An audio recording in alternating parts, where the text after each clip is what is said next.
most against aggressive boxers. Now I'm going to break down why he does this. Why when you see aggressive boxers come towards him, he can catch, he can counter, he can create distance, come back in and counter them, he can pivot, change the angle and keep them chasing all day long. I'm going to explain to you how. Now first, it comes from the Soviet style.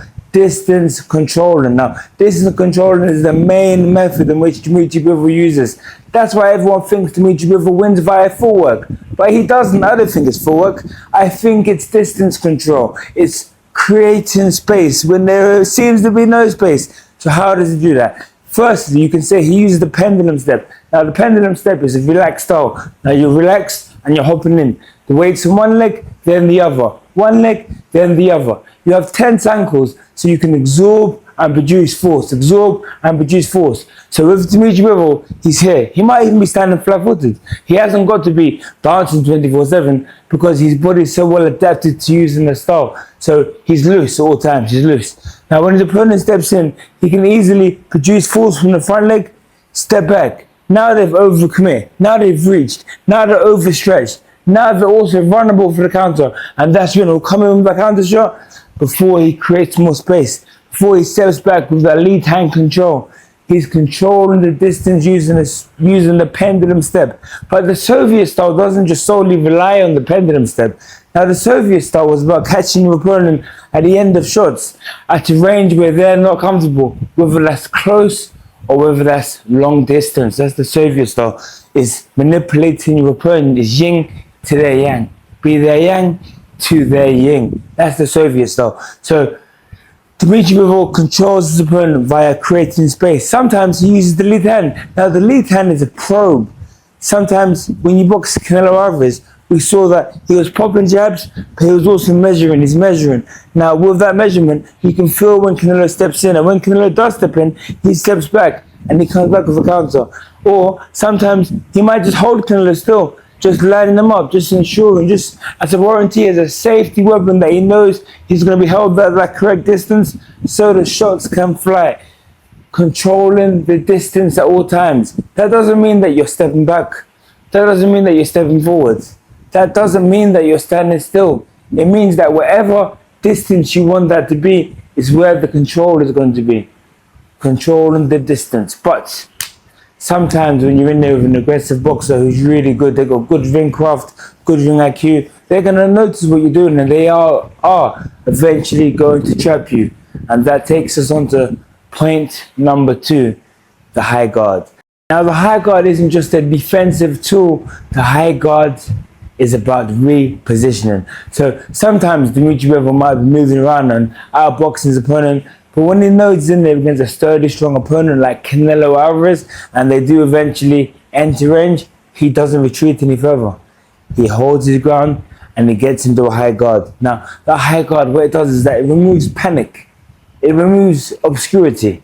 He knows exactly where he is in that ring now. And he knows when his opponent does fire shots, he's going to catch them. Because what happens is, the pressure fighter, he's had to fight for that position to be in range. He's had to defend incoming shots, cut the ring off, and now he's in range. And now he's thinking, I'm going to work. But the high guard eliminates opportunity because it's fully in a defensive shell and nothing can get through and land clean. So he just completely eliminates purpose that that boxer, that pressure fighter fought to get them close.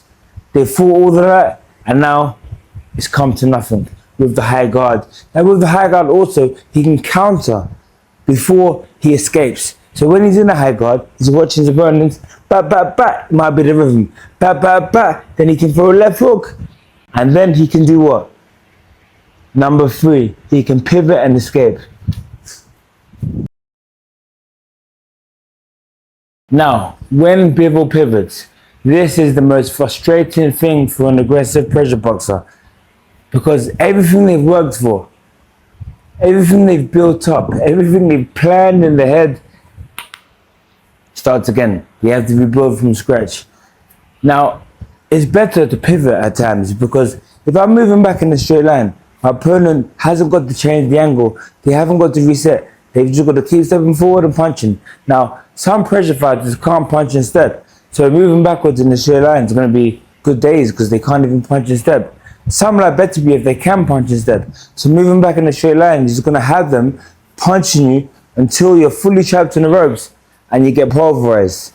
However, when you pivot now, you force your opponent to readjust.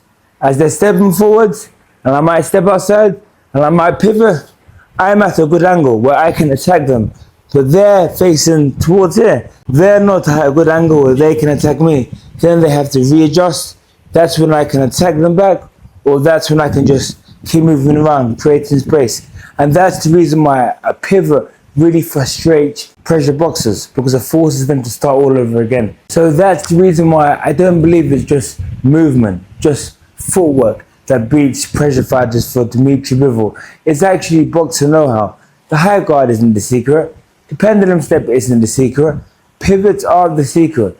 The secret is knowing when to use each. Pendulum step, footwork, that's long range. Pivot, that's changing angle. And high guard, that's when you get trapped in close range. Now, if you're a young boxer in your boxing gym training away, you need to master the boxer know-how when to use his skill. Don't just practice his skill. Practice when to use the boxing skill. If you enjoyed this video, then please be sure to like, comment, share and subscribe. Let me know in the comment section what you enjoyed or what you would like me to break down next. But if you're local in the Forest Gate area, then please be sure to drop in so I can teach you these boxing skills in real life.